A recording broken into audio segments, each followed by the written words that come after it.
আসসালামু আলাইকুম প্রিয় শিক্ষার্থী, আশা করি তোমরা ভালো আছো। আলহামদুলিল্লাহ, আমিও তোমাদের দোয়ায় ভালো আছি। জাতীয় বিশ্ববিদ্যালয়ের অনলাইন ক্লাসে সবাইকে স্বাগতম। করোনাকালীন শিক্ষা কার্যক্রম চলমান রাখার স্বার্থে জাতীয় বিশ্ববিদ্যালয়ের উদ্যোগে অনলাইন ক্লাসে সংযুক্ত হতে পেরে আমি আনন্দিত। সবাইকে স্বাস্থ্যবিধি মেনে চলার আহ্বান জানাচ্ছি।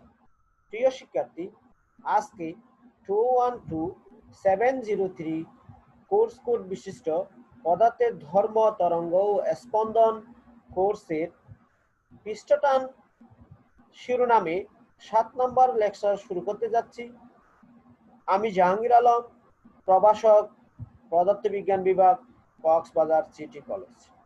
প্রিয় শিক্ষার্থী, তাহলে আমরা কথা না বাড়িয়ে ক্লাসে চলে যাচ্ছি।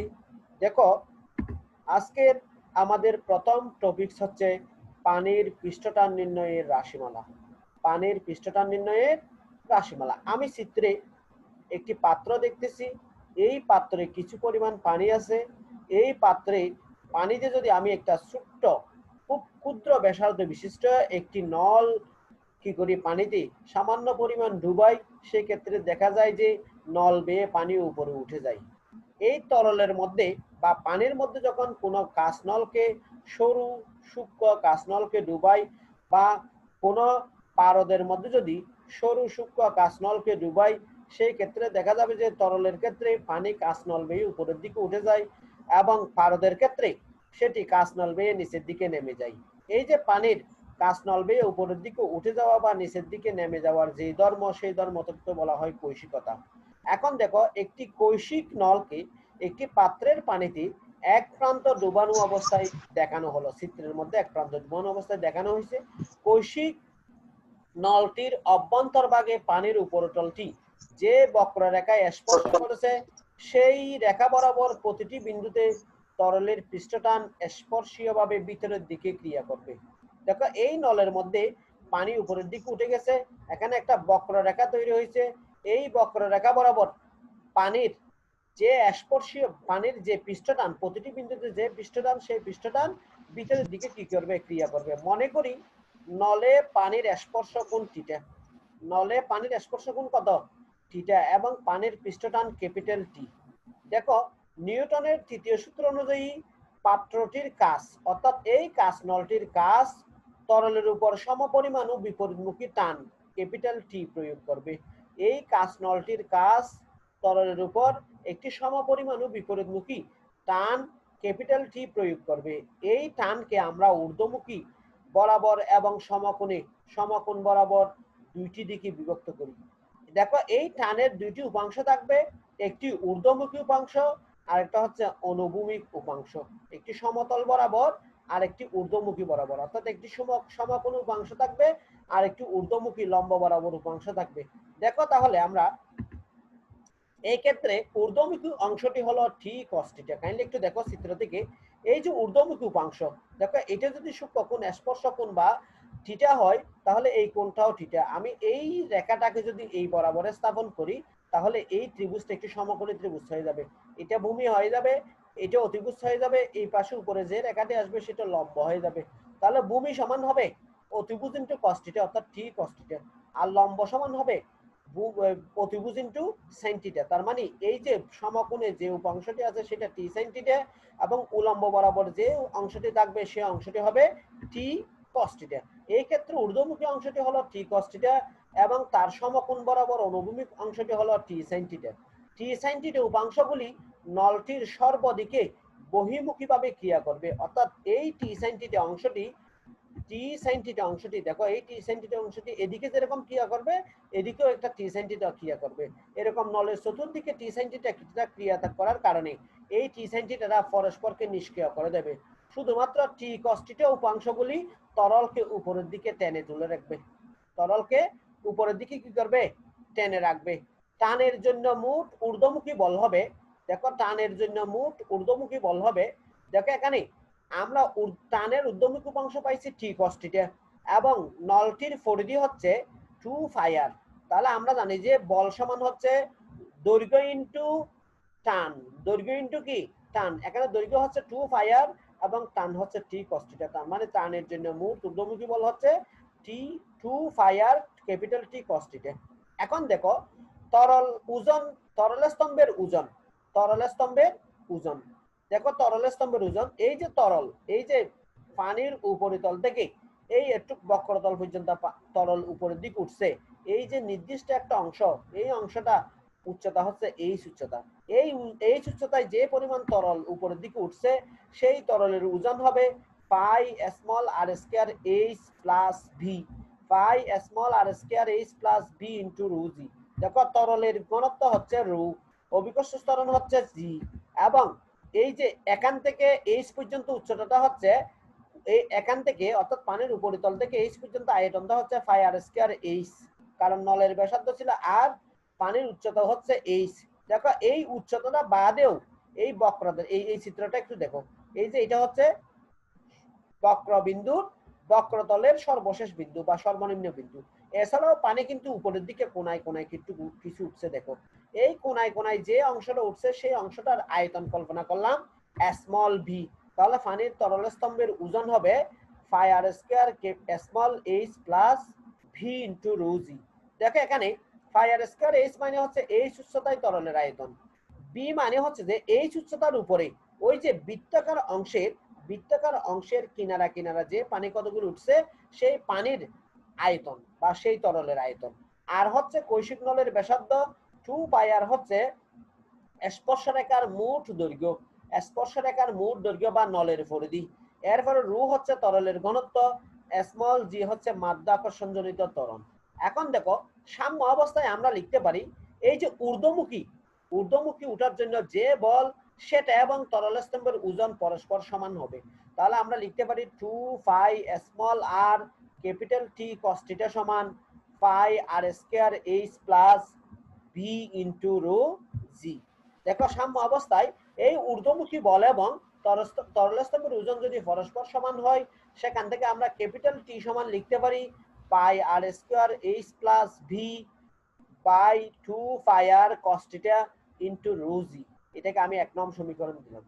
বি অতি ক্ষুদ্র, অর্থাৎ উপরের যে তরলের অংশটা আছে সেই তরলের অংশটা যদি খুব ছোট হয় সেই ক্ষেত্রে ভি কে উপেক্ষা করা যায়। বি কে উপেক্ষা করলে এই সমীকরণ থেকে আমরা লিখতে পারি ক্যাপিটাল টি সমান pi r square h by 2 pi r cos theta into rho g. এখন দেখো বি যদি নগণ্য না হয় এখান থেকে আমরা লিখতে পারি, দেখো ফাই ফাই কাটাকাটি যাবে আর আর কাটাকাটি যাবে, তাহলে ক্যাপিটাল টি সমান হবে r h rho G by 2 cos theta. Capital T সমান আমরা পাচ্ছি কত, আর h rho G by 2 cos theta. এটাকে সমীকরণ 2 দিলাম। যদি ভি নগণ্য না হয় অর্থাৎ ভি ছোট না হয়, অতি ক্ষুদ্র না হয়, তাহলে অবশ্যই ভি এর মানকে কি করতে হবে, হিসাব করতে হবে। এখন ভি সমান, দেখো ভি সমান কাইন্ডলি একটু দেখবা, আমি পরবর্তী আবার একটু চিত্রে যাচ্ছি। এই যে এই এখান থেকে এই একটু পর্যন্ত উচ্চতা হচ্ছে এইচ। এখন দেখো এ বি সি ডি এই অংশের মধ্যে একটি বক্রতলে কিছু তরল উপরের দিকে উঠছে। এই এ বি সি ডি অংশের মধ্যে যে বক্রতলে তরলগুলি উঠছে সেই তরলের আয়তন স্মল বি। এখন স্মল বি এর মান বাইর করব। দেখো এ বি সি ডি এটি একটি সিলিন্ডার আকৃতির অংশ, এ বি সি ডি একটি সিলিন্ডার আকৃতির অংশ। কৌশিক নলের ব্যাসার্ধ আর এবং পানির এই যে এখানে বি বিন্দু ই বিন্দু দেখা যাচ্ছে, এই ই বিন্দু থেকে নলের কেন্দ্র উ পর্যন্ত দূরত্ব আর। তাহলে দেখো এই যে এখানে যে পরিমাণ তরলটা উপরের দিকে উঠছে অর্থাৎ এই বক্রতলের মধ্যে তরল যে পরিমাণ তরল উপরের দিকে উঠছে সেই তরলটার পরিমাণ যদি আমরা বের করতে যাই তাহলে আমাকে প্রথমে এ বি সি ডি সিলিন্ডারের আয়তন বের করতে হবে। এখান থেকে এই এ ই বি অর্ধগোলকের আয়তন বিয়োগ করতে হবে। এ বি সি ডি সিলিন্ডারের আয়তন বের করার পর এ ই বি অর্ধগোলকের আয়তন কি করব, বিয়োগ করব। এ ই বি অর্ধগোলকের আয়তন বিয়োগ করলে আমরা বক্রতলে অর্থাৎ এই সমতল পৃষ্ঠের উপরে বক্রভাবে যে তরলটা উঠছে সেই তরলের আয়তন স্মল বি পাবো। তাহলে দেখো এ বি সি ডি সিলিন্ডারের আয়তন মাইনাস এ ই বি অর্ধগোলকের আয়তন। কাইন্ডলি একটু আমাকে বলবা সিলিন্ডারের ব্যাসার্ধ যদি আর হয়, সিলিন্ডারের উচ্চতা যদি আর হয়, আবার বলতেছি সিলিন্ডারের ব্যাসার্ধ যদি আর, সিলিন্ডারের উচ্চতা যদি এইচ, এই ক্ষেত্রে সিলিন্ডারের আয়তন কত হবে? কে বলতে পারবা সিলিন্ডারের আয়তন কত হবে? সিলিন্ডারের আয়তন হচ্ছে ফায়ার স্কয়ার এইচ। সিলিন্ডারের আয়তন ফায়ার স্কয়ার এইচ, অর্থাৎ সিলিন্ডারের প্রস্থচ্ছেদের ক্ষেত্রফল ইনটু উচ্চতা। দেখো এখানে উচ্চতা মানে আর, উচ্চতা মানে কত? আর। কাইন্ডলি চিত্রের দিকে তাকাও, এখানে ব্যাসার্ধও ছিল আর, উচ্চতাও ছিল আর। তাহলে আমরা লিখতে পারি ফাই আর স্কয়ার ইনটু আর মাইনাস, দেখো নলের তরল স্তম্ভের উপর আর ব্যাসার্ধের অর্ধগোলকের আয়তন। আর ব্যাসার্ধের গোলকের আয়তন হচ্ছে 4/3 ফায়ার কিউব, 4/3 ফায়ার কিউব। তাহলে অর্ধগোলকের আয়তন হবে হাফ ইন্টু 4/3 ফায়ার কিউব। তাহলে আমরা এখানে লিখতে পারি pi r square into r minus half into 4/3 pi r cube. একটু ক্যালকুলেট করলে আমরা এখান থেকে পাবো ফায়ার কিউব মাইনাস এখান থেকে পাবো 2/3 ফায়ার কিউব।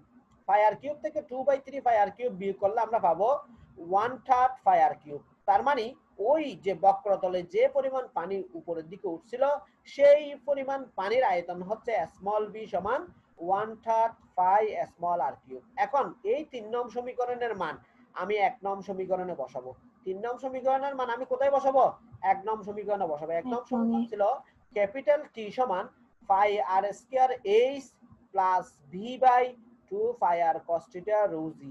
এখন দেখো আমি যদি 1 নং সমীকরণে বসাই তাহলে সমীকরণটা দাঁড়াবে ক্যাপিটাল টি সমান phi r square h plus 1/3 phi r cube, P এর মান ছিল 1/3 phi r cube into rho g by 2 phi r cos থিটা। এখন দেখো এখানে কি কি কমন যায়? ফাই কমন যাচ্ছে, আর স্কয়ার কমন যাচ্ছে, ফাই কমন যাচ্ছে আর কি কমন যাচ্ছে? আর স্কয়ার কমন যাচ্ছে। তাহলে আমি যদি ফাই আর স্কয়ার কমন নিই, এই টার্মে থাকবে এইচ এবং এই টার্মে থাকবে 1/3 আর। তার মানে আমরা লিখতে পারি ক্যাপিটাল টি সমান phi r square into small h plus 1/3 r into rho g by 2 phi r. এখানে দেখো cos থিটাকে উজ্জ্বল রাখা হয়েছে। যদি থিটা খুব ক্ষুদ্র হয়, থিটা যদি খুব ক্ষুদ্র হয় তাহলে cos থিটার মান 1 ধরতে পারি। কেমনে 1 ধরতে পারি? দেখো আমরা জানি যে cos 0 ডিগ্রির মান 1, cos 0 ডিগ্রির মান কত? 1। তাহলে থিটা যদি খুব ক্ষুদ্র হয় তাহলে cos থিটা খুব ক্ষুদ্র হওয়া মানে কি? থিটা 0 এর কাছাকাছি হওয়া। তাহলে থিটা 0 এর কাছাকাছি হলে আমরা cos থিটা সমান কি লিখতে পারি? 1 লিখতে পারি। তাহলে cos থিটা সমান যদি 1 লিখি এবং 4 নং সমীকরণ থেকে আমরা লিখতে পারি ফাই আর স্কয়ার কমন নিলে ক্যাপিটাল টি সমান phi r square into h plus 1/3 r rho g by 2 phi r. এখন দেখো ফাই আর কাটাকাটি গেলে বাকি থাকবে ক্যাপিটাল টি সমান r into h plus 1/3 r, r into h plus 1/3 r rho g by 2। দেখো এটাকে আমি 5 নং সমীকরণ দ্বারা প্রকাশ করলাম। তাহলে এই 5 নং সমীকরণ হবে তরলের পৃষ্ঠটানের সমীকরণ। তরলের কিসের সমীকরণ? পৃষ্ঠটানের সমীকরণ। এখন দেখো আমরা জানি পানির ঘনত্ব রো সমান 1 গ্রাম পার কিউবিক সেন্টিমিটার, 1 গ্রাম পার কিউবিক সেন্টিমিটার বা 1000 কেজি পার ঘনমিটার, 1000 কেজি পার ঘনমিটার অথবা 1 গ্রাম পার ঘন সেন্টিমিটার। আমরা 5 নং সমীকরণ থেকে সিজিএস এককে পাই। 5 নং সমীকরণ এটা থেকে সিজিএস এককে পাই রো সমান যদি 1 গ্রাম পার সিসি হয় সেই ক্ষেত্রে ক্যাপিটাল টি সমান r into h plus 1/3 r g by 2, কারণ রো এর মান 1। তাহলে এই সমীকরণ 6 হবে কি? সমীকরণ 6 হবে পানির পৃষ্ঠটানের বা তরলের পৃষ্ঠটানের সমীকরণ। এখন দেখো আরেকটু, যদি স্মল আর এর মান অতি ক্ষুদ্র হয়, স্মল আর এর মান যদি অতি ক্ষুদ্র হয় তাহলে আর স্কয়ার কে উপেক্ষা করা যায়। যেমন আর এর মান মনে করো 0.0000001, সেই ক্ষেত্রে বর্গ করলে আরো অনেক ছোট হয়ে যাবে। সেজন্য আমরা আর স্কয়ার কে বাদ দিতে পারি। তাহলে আর স্কয়ার কে বাদ দিলে এখানে থাকবে আর এইচ জি প্লাস 1/3 আর স্কয়ার জি। আমি গুণ করে দিলে এগুলি দেখো আর এইচ জি প্লাস 1/3 আর স্কয়ার জি। আর স্কয়ার কে যদি আমি বাদ দিই তাহলে এই পুরো টার্মটা বাদ চলে যাবে। তাহলে বাকি থাকবে ক্যাপিটাল টি সমান আর এইচ জি বাই 2। এটাও কিন্তু পৃষ্ঠটানের আরেকটি সমীকরণ, তরলের পৃষ্ঠটানের এটাও কি আরেকটি সমীকরণ। সমীকরণ 4, 5, 6, 7 কে তরলের পৃষ্ঠটান নির্ণয়ের রাশিমালা বলা হয়ে থাকে। দেখো আমরা আরেকটু সমীকরণগুলিতে যাব।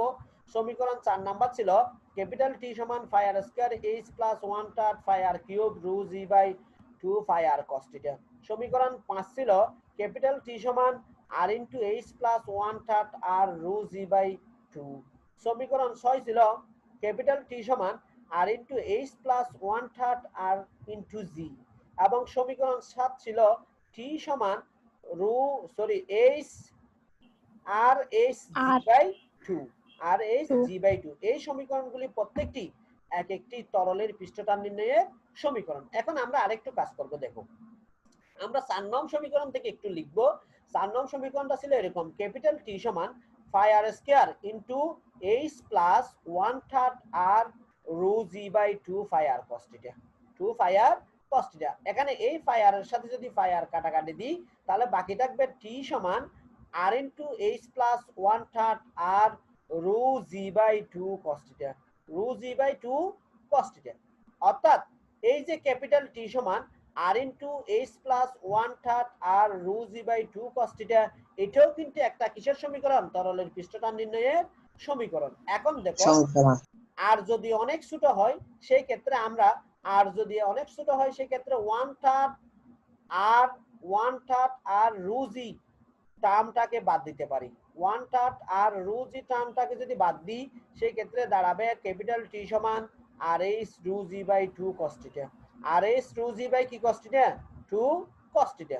অর্থাৎ capital 2 capital T by r rho g সমান 2 capital T by r rho g সমান h by cos theta। h by cos theta। একটি বিশেষ তরলের জন্য একটি নির্দিষ্ট তাপমাত্রায় capital T, small r, rho এবং জি কি থাকে?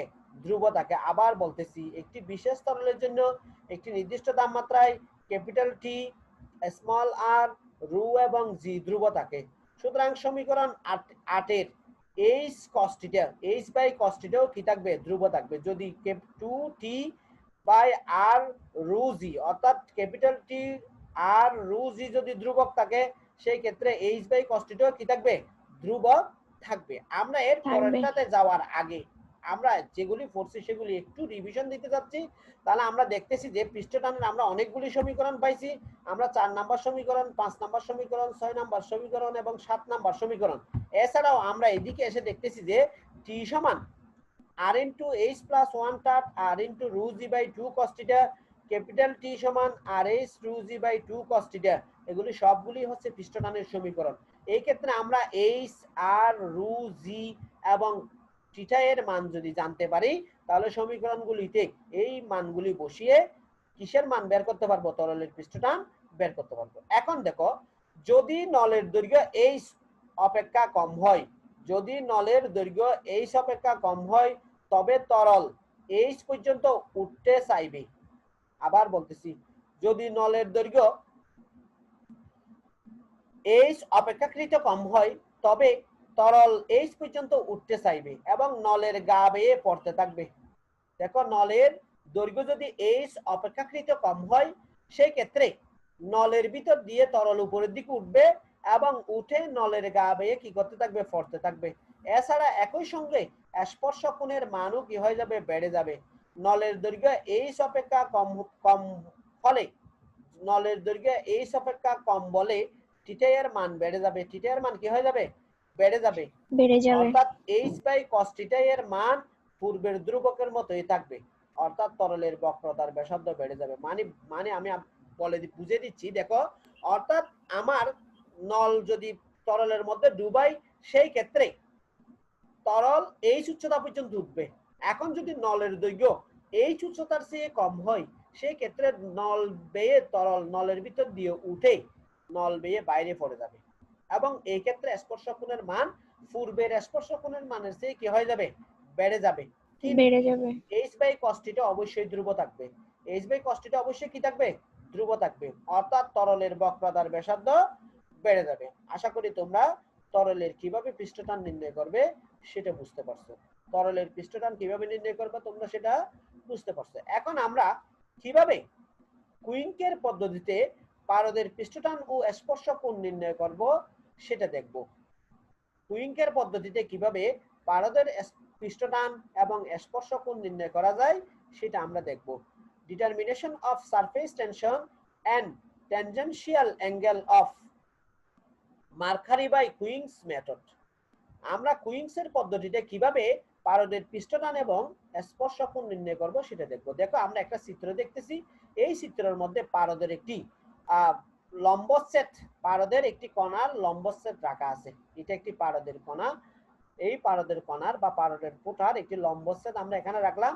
কুইন্কের প্রণালী মূলত পারদের পৃষ্ঠটান নির্ণয়ে ব্যবহৃত হয়ে থাকে। পারদ কাঁচকে ভিজাতে পারে না, কিন্তু তরল কাঁচকে ভিজিয়ে দেয়। তরল কাঁচকে কি দেয়? ভিজিয়ে দেয়, কিন্তু পারদ কাঁচকে ভিজাতে পারে না। যখন একটি ক্ষুদ্র পারদের ফোঁটা কোনো কাঁচ পাত্রের উপর রাখা হয়, কাইন্ডলি একটু মনোযোগ দিয়ে শোনার চেষ্টা করবা।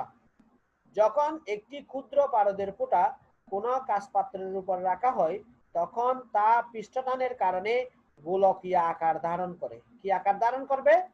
গোলকীয় আকার ধারণ করবে। পারদের ফোঁটাটি বড় আকারের হলে তা সমতলে পরিণত হবে। পারদের ফোঁটাটি, যেমন আমরা জানি যে পানির ফোঁটা যখন কচু পাতার উপর পড়ে তখন পানির ফোঁটাটা গোলাকার আকার ধারণ করে। এখানে পারদও যদি খুব ছোট হয়, পারদের ফোঁটাটা যদি খুব ছোট হয়, সেক্ষেত্রে পারদও গোলাকার আকার ধারণ করে। কিন্তু যদি পারদের ফোঁটাটা একটু বড় হয়ে যায়, সেই ক্ষেত্রে সেটি একটু চ্যাপ্টা বা সমতল আকৃতির ধারণ করে। অর্থাৎ এই কথাটির অর্থ হলো, এই ক্ষেত্রে উপর এবং নিচ তল সমতল হয়, উপরের তল এবং নিচের তল একটু সমতল হয়, প্রান্তগুলি বক্রাকার হয়ে যায়। অর্থাৎ বলতে গেলে মূলত এই একটু পার্শ্ব, এরকম পার্শ্ব দিকে চ্যাপ্টা হয়ে যায় এবং এদিকে কি হয়ে যায়? লম্ব হয়ে যায়, ডিমের মতো হয়ে যায়। বলতে গেলে কিসের মতন হয়ে যায়? ডিমের মতন হয়ে যায়। তাহলে দেখো, কাঁচতল থেকে যে কোনো উপরিতল পর্যন্ত প্রস্থচ্ছেদের ক্ষেত্রফল সর্বোচ্চ হবে। আবার বলতেছি, কাঁচতলের উপর আমি পারদের ফোঁটাটা রাখছিলাম, সেই জন্য কাঁচতল থেকে যে কোনো উপরিতল পর্যন্ত, কাঁচতল থেকে যে কোনো উপরিতল পর্যন্ত প্রস্থচ্ছেদের ক্ষেত্রফল সর্বোচ্চ হবে। প্রস্থচ্ছেদের ক্ষেত্রফল কি হবে? সর্বোচ্চ হবে। দেখো এখানে এই যে এটা কাঁচতলের উপর পারদের ফোঁটাটা রাখছিলাম, দেখো এই বরাবর একটু চ্যাপ্টা হয়ে গেছে। দেখো এদিকে কিন্তু ছোট, আমি যদি এভাবে ঘুরে আনি তাহলে এরকম হবে। তাহলে দেখো এই বরাবর একটু বেশি মোটা হয়ে গেছে পার্শ্ব দিকে, এই বরাবর একটু কি কম মোটা বা কম কম পুরো প্রস্থে কম, এদিকে প্রস্থে বেশি। তাহলে দেখো চিত্রে A B E F P G, kindly একটু দেখো এই চিত্রের মধ্যে এ কোথায়? এ বি ই এফ, এটা একটি লম্বচ্ছেদ। পি বি, তারপরে G E, P B E G, kindly একটু দেখো। একটা হচ্ছে A B C L, sorry A B C F, আরেকটা আছে P B E G, P B E G. দেখো এরপরে আছে A F K L, A F K L, A F K L. এখানে তিনটি লম্বচ্ছেদ পেয়েছি। একটা ছিল এ বি সি এফ, আরেকটা ছিল পি বি ই জি, আরেকটা পাইছি এ এফ কে এল। এই তিনটি দেখো এ এফ কে এল একটি ফুটার উলম্ব প্রস্থচ্ছেদ দেখানো হয়েছে। অর্থাৎ একটা ফুটাকে এমন ভাবে কাটা হয়েছে যাতে এই পাশে একটি তল তৈরি হয়, এই পাশে একটি তল তৈরি হয় এবং এই পাশে একটি তল তৈরি হয়। এই পৃষ্ঠগুলি কাঁচতলের উপর লম্বভাবে অবস্থান করে। কাইন্ডলি একটু দেখো লম্বভাবে অবস্থান করতেছে যে এই যে এ বি সি এফ কাঁচতলের উপর লম্ব কিনা দেখো তো এই তলটা। একইভাবে পি বি ই জি এই ওই পাশের তলটাও কিন্তু কাঁচতলের উপর লম্ব। একইভাবে এ এফ কে এল এই তলটাও কিন্তু কাঁচতলের উপর কি লম্ব। তাহলে আমরা দেখো লম্বভাবে অবস্থান করে তল আইজিসিডি হলো অনুভূমিক প্রস্থচ্ছেদের ক্ষেত্রফলের সর্বোচ্চ মান। তল আইজেসিডি হলো অনুভূমিক প্রস্থচ্ছেদের ক্ষেত্রফলের সর্বোচ্চ মান। দেখো আমরা একটু তলটা দেখি। এই দেখো আই জে সি ডি, মনে করলাম যে এই তলটা সর্বোচ্চ ক্ষেত্রফলের প্রস্থচ্ছেদের ক্ষেত্রফল ধারণ করতেছে। আই জে সি ডি তলটা সর্বোচ্চ ক্ষেত্রফল বা প্রস্থচ্ছেদের ক্ষেত্রফল কি করতেছে? ধারণ করতেছে। মনে করি পারদ ফোঁটার উপরিতল আই জে সি ডি তল পর্যন্ত গভীরতা পারদ ফোঁটার উপরিতল হতে, দেখো পারদ ফোঁটার উপরিতল কোথায় একটু দেখো, পারদ ফোঁটার উপরিতল মানে হচ্ছে যে এইটা উপরিতল, এ বি পি এল এটি উপরিতল, এই উপরিতল থেকে I I J C D এই তল পর্যন্ত উচ্চতা হচ্ছে স্মল এইচ। কাইন্ডলি একটু দেখো, অর্থাৎ বি থেকে সি পর্যন্ত উচ্চতা হচ্ছে স্মল এইচ। পারদ ফোঁটার উপরিতল হতে আই জে সি ডি তল পর্যন্ত গভীরতা স্মল এইচ এবং উপরিতল থেকে কাজতল পর্যন্ত গভীরতা হচ্ছে ক্যাপিটাল এইচ। দেখো উপরিতল থেকে কাজতল পর্যন্ত অর্থাৎ বি বিন্দু থেকে ই বিন্দু পর্যন্ত গভীরতা হচ্ছে ক্যাপিটাল এইচ এবং বি বিন্দু থেকে সি বিন্দু পর্যন্ত গভীরতা হচ্ছে স্মল এইচ। মনে করা যাক আই জে সি ডি তলের উপর সাম্য অবস্থা বিরাজ করছে। আই জে সি ডি তলের উপর কি অবস্থা বিরাজ করছে মনে করতে পারি? সাম্য অবস্থা বিরাজ করতেছে মনে করতে পারি। 1 নাম্বার, পৃষ্ঠটানের কারণে একটি বল এ বি রেখার বাম থেকে ডান দিকে লম্বভাবে ক্রিয়াশীল। পৃষ্ঠটানের কারণে একটি বল এ বি রেখার বাম থেকে ডান দিকে লম্বভাবে ক্রিয়াশীল। কাইন্ডলি একটু আমরা চিত্রে যাচ্ছি আবার। পৃষ্ঠটানের কারণে একটি বল এ বি থেকে, দেখো এ বি থেকে এ বি রেখার বাম থেকে ডান দিকে, এ বি রেখার বাম থেকে, এই যে এ বি রেখার বাম কোথায়? এই পাশে বাম, বাম থেকে ডান দিকে পৃষ্ঠটানের কারণে এ বি রেখার বাম থেকে ডানে একটি বল ক্রিয়াশীল আছে মনে করলাম, একটি বল কৃশীল আছে মনে করলাম, কার্যরত অবস্থায় আছে বলেই মনে করলাম। তাহলে দেখো এখানে এ বি সমান ডি, এ বি সমান ডি চিত্রে একটু দেখো, এ থেকে বি পর্যন্ত দূরত্বকে বা পুরুত্বকে ধরা হয়েছে ডি। এছাড়াও দেখো যদি বল এফ হয় এবং পৃষ্ঠটান টি হয় তাহলে আমরা বল সমান লিখতে পারি টি ইন্টু এ বি। এখানে লেখা আছে কিভাবে টি সমান, অর্থাৎ এফ সমান কিভাবে টি ইন্টু এ বি আসছে সেটা লেখা আছে। কারণ আমরা পৃষ্ঠটান সমান জানি যে বল বাই দৈর্ঘ্য, তাহলে দৈর্ঘ্য যদি এ বি হয়, পৃষ্ঠটান যদি ক্যাপিটাল টি হয়, তাহলে এফ সমান আমরা লিখতে পারি টি ইন্টু এ বি। তাহলে এখানে 1 নাম্বার ছিল পৃষ্ঠটানের কারণে একটি বল যদি এ বি রেখার বাম থেকে ডানে লম্বভাবে ক্রিয়াশীল থাকে, এ বি রেখার বাম থেকে ডানে লম্বভাবে ক্রিয়াশীল থাকে, সেই ক্ষেত্রে ক্রিয়ারত বল এফ সমান টি ইন্টু এ বি বা টি ইন্টু ডি পাবো। 2 নাম্বার হচ্ছে দেখো এ বি সি ডি প্রস্থচ্ছেদের উপর ডান থেকে বাম দিকে ফোঁটাটির সাম্য অবস্থার কারণে, এ বি সি ডি প্রস্থচ্ছেদের উপর ডান থেকে বাম দিকে, এ বি সি ডি কোথায় দেখো তো, এই যে এ বি সি ডি এই প্রস্থচ্ছেদের উপর ডান থেকে বাম দিকে, ডান থেকে কোন দিকে? বাম দিকে, অর্থাৎ এই পাশ থেকে শুরু করে এই পাশের দিকে, ডান থেকে বাম দিকে। তাহলে ডান থেকে বাম দিকে কি বলতেছে? ফোঁটাটির সাম্য অবস্থার কারণে একটি উদিস্থিতিক বা হাইড্রোস্ট্যাটিক প্রেসার, উদিস্থিতিক প্রেসার বা হাইড্রোস্ট্যাটিক প্রেসার ক্রিয়াশীল থাকে। এই গভীরতায় এই চাপ, এই গভীরতায় অর্থাৎ বি থেকে সি বিন্দুতে এই চাপটা দাঁড়াবে এইচ রু জি। আমরা নবম দশম শ্রেণীতে পড়েছিলাম এইচ গভীরতায় তরলের এইচ গভীরতায় চাপ যদি তরলের ঘনত্ব রো হয়, অভিপ্রস্থরণ জি হয় এবং গভীরতা এইচ হয়, সেই ক্ষেত্রে এইচ গভীরতায় চাপ সমান এইচ রু জি। উপরিতলে এই চাপের মান 0, উপরিতলে এই চাপের মান কি? অর্থাৎ এ বি পি এল তলের মধ্যে এই চাপের মান কি থাকে? 0 থাকে। এই চাপের মান সি জে আই ডি তলে এইচ রু জি, এইচ রু জি। এখন দেখো এ বি সি ডি প্রস্থচ্ছেদের উপর গড় চাপ, এ বি সি ডি প্রস্থচ্ছেদের উপর গড় চাপ, এ বি সি ডি কোথায় দেখো, এই যে এ বি সি ডি, এই যে এ বি সি ডি এই তলটার উপর গড় চাপ হবে 0 plus H rho G by 2, কারণ উপরিতলে চাপ ছিল 0, তারপরে আই জে সি ডি তলে চাপ ছিল এইচ রু জি, তাহলে টোটাল গড় চাপ হয়ে যাবে 0 plus H rho G by 2 এবং এ বি সি ডি প্রস্থচ্ছেদের ক্ষেত্রফল হচ্ছে ডি ইন্টু এইচ। দেখো এ বি সি ডি প্রস্থচ্ছেদের ক্ষেত্রফল ডি ইন্টু এইচ। এই যে এ বি সি ডি তলের উচ্চতা ছিল এইচ বা বি থেকে সি পর্যন্ত গভীরতা ছিল এইচ, এ থেকে বি পর্যন্ত পুরুত্ব ছিল ডি, তাহলে ক্ষেত্রফল হবে এইচ ডি, ক্ষেত্রফল হবে কত? H D. এই এ বি সি ডি তলে ক্রিয়াশীল বল হবে গড় চাপ ইন্টু ক্ষেত্রফল, গড় চাপ ছিল এইচ টু জি বাই 2, ক্ষেত্রফল ছিল এইচ ডি। তাহলে আমরা যদি টোটালি লিখি ও এ বি সি ডি তলে ক্রিয়াশীল বল সমান half H square rho G into D, half H square rho G into কি? ডি।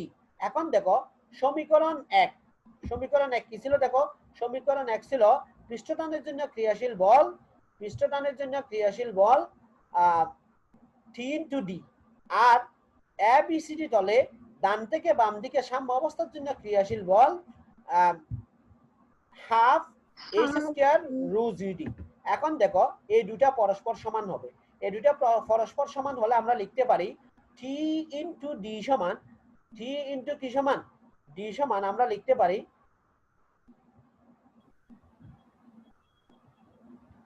দেখো আমরা কি লিখতে পারি, টি ইন্টু ডি সমান, টি ইন্টু ডি সমান হাফ এইচ স্কয়ার রু জিডি, হাফ এইচ স্কয়ার রু জিডি। আমার মান দরকার হবে ক্যাপিটাল টি এর, তাহলে ক্যাপিটাল টি সমান আমরা লিখতে পারি হাফ এইচ স্কয়ার রু জি, হাফ এইচ স্কয়ার রু জি, কারণ ডি আর ডি কাটাকাটি যাবে। এটাকে আমি 3 নং সমীকরণ দিলাম। এখন দেখো এ বি ই এফ সম্পূর্ণ প্রস্থচ্ছেদটি সাম্য অবস্থার জন্য ধরা যাক। এ বি ই এফ কোথায় দেখে একটু চিত্রে যাই। এ বি ই এফ আমরা প্রথমে হিসাব করছিলাম এ বি সি ডির জন্য, এখন সাম্য অবস্থানের মান বের করছি। এখন আমরা এ বি ই এফ তলটির জন্য সাম্য অবস্থানের মান বের করব। এ বি ই এফ তলটির জন্য যদি সাম্য অবস্থান হিসাব করি, সেই ক্ষেত্রে কে বিন্দুতে পৃষ্ঠটান কেম দিক বরাবর ক্রিয়াশীল। কে বিন্দুতে পৃষ্ঠটান দেখো, কে বিন্দু কোথায়, এই যে কে বিন্দু, ঠিক আছে, এই কে বিন্দুতে পৃষ্ঠটান কেম বরাবর ক্রিয়া করবে। কেম বরাবর যদি ক্রিয়া করে যায় তাহলে আমরা পাই, দেখো আমরা কি পাই, কেম বরাবর ক্রিয়া করলে এই পৃষ্ঠটানের আনুভূমিক উপাংশ যা কাজতলের কেএফ দিকে ক্রিয়াশীল, এই পৃষ্ঠটানের দুইটি উপাংশ থাকবে। দেখো কেম বরাবর ক্রিয়াশীল বলটার দুইটি উপাংশ থাকবে, একটা কেএফ বরাবর আর একটা কেএন বরাবর। দেখো একটা কেএফ বরাবর আর একটা কি বরাবর, দেখো একটা কেএফ বরাবর ক্রিয়াশীল থাকবে, সেটার মান হবে টি কস আলফা। পৃষ্ঠটানের জন্য বাম থেকে ডান দিকে ক্রিয়াশীল, পৃষ্ঠটানের জন্য বাম থেকে ডান দিকে ক্রিয়াশীল মোট বল হবে T D plus T D cos alpha. এখানে দেখো বাম দিকে আমরা এই যে দুইটা উপাংশ পাচ্ছি, এখানে কাইন্ডলি চিত্রের দিকে আমি চিত্র আরেকটু নিয়ে যাচ্ছি।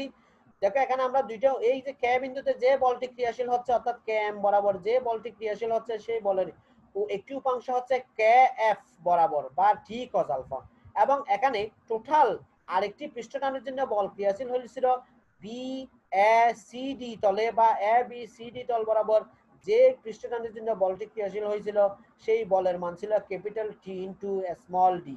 তাহলে টোটাল পৃষ্ঠটানের জন্য বল অনুভূত হবে capital T into D plus T cos alpha. T কি আলফা, কস আলফা, বুঝতে পারছো তো? তাহলে এখান থেকে যদি আমি টি ডি কমন নিই তাহলে আমরা লিখতে পারবো T D into 1 plus cos alpha. আমি এটাকে 4 নং সমীকরণ দিলাম। এখন দেখো এ বি ই এফ সম্পূর্ণ প্রস্থচ্ছেদের উপর ডান থেকে বাম দিকের উদস্থিতিক চাপের জন্য পৃষ্ঠ বল বা পৃষ্ঠটানের জন্য বল আমরা প্রথমে বের করছিলাম এ বি সি ডির জন্য, এখন আমরা বের করতেছি এ বি ই এফ অর্থাৎ টোটাল ক্যাপিটাল এইচ উচ্চতার জন্য। আমরা আগে বের করছিলাম স্মল এইচ উচ্চতার জন্য, এখন বের করতেছি ক্যাপিটাল এইচ উচ্চতার জন্য। ক্যাপিটাল এইচ উচ্চতার জন্য এ বি ই এফ সম্পূর্ণ প্রস্থচ্ছেদের উপর ডান থেকে বাম দিকে উদস্থিতিক বা হাইড্রোস্ট্যাটিক প্রেসারের জন্য পৃষ্ঠ বল বা পৃষ্ঠটানের জন্য বল হবে গড় চাপ ইনটু ক্ষেত্রফল। এখানে উচ্চতা যেহেতু ক্যাপিটাল এইচ, দেখো চিত্রে আমি আরেকটু নিয়ে যাচ্ছি। এই যে বি থেকে ই পর্যন্ত উচ্চতা ছিল ক্যাপিটাল এইচ, বি থেকে সি পর্যন্ত উচ্চতাটা ছিল স্মল এইচ। তাহলে ক্যাপিটাল এইচ এর জন্য যে চাপটা হবে সেই চাপ হবে half capital H rho g into এই যে পৃষ্ঠের ক্ষেত্রফল হবে হাফ এইচ ইনটু ডি।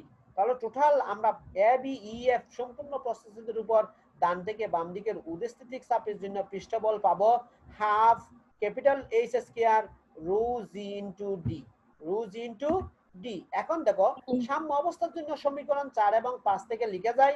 সাম্য অবস্থানের জন্য এই 4 নং এবং 5 নং থেকে লিখে যায় three D into 1 plus cos alpha সমান half capital H square rho g D.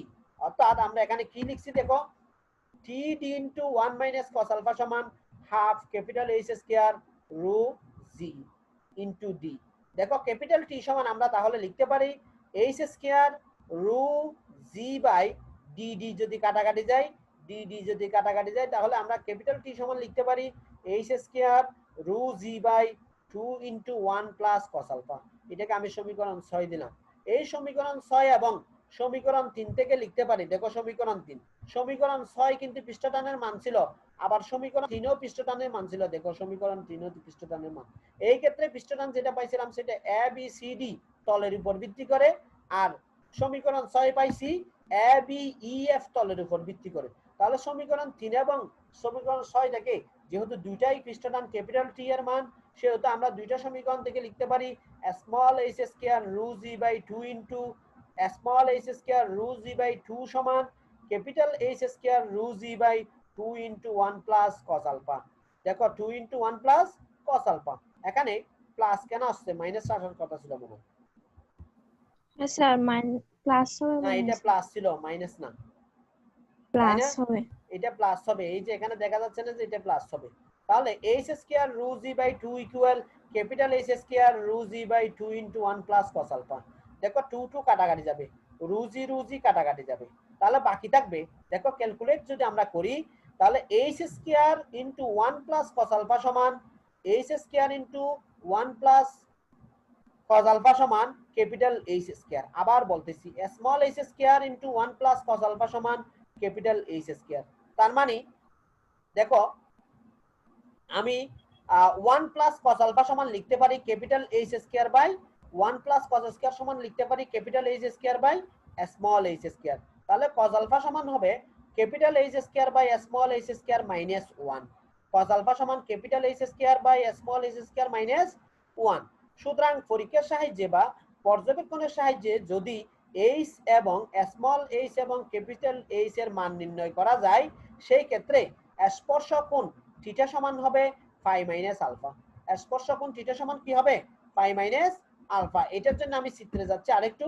এই যে এটা যদি আলফা হয়, দেখো এই এম এন বরাবর 180 ডিগ্রি কোণ উৎপন্ন হয়, তাহলে থিটা সমান হবে 180 ডিগ্রি মাইনাস আলফা।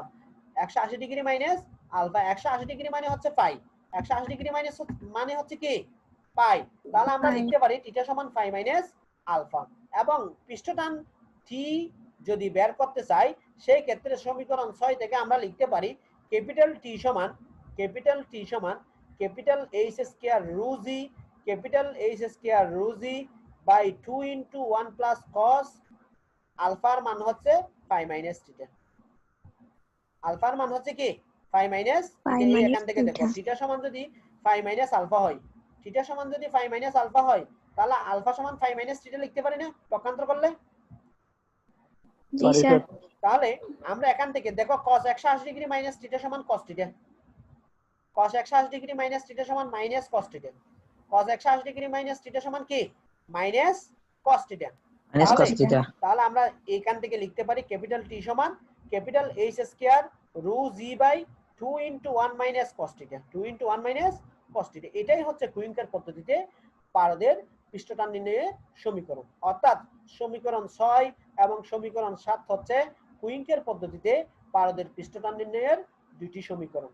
আশা করি আমরা তরলের পৃষ্ঠটান কিভাবে নির্ণয় করব এবং কুইঙ্কের পদ্ধতিতে কিভাবে পারদের পৃষ্ঠটান নির্ণয় করব সেটা বুঝতে পেরেছি কিনা? জি স্যার।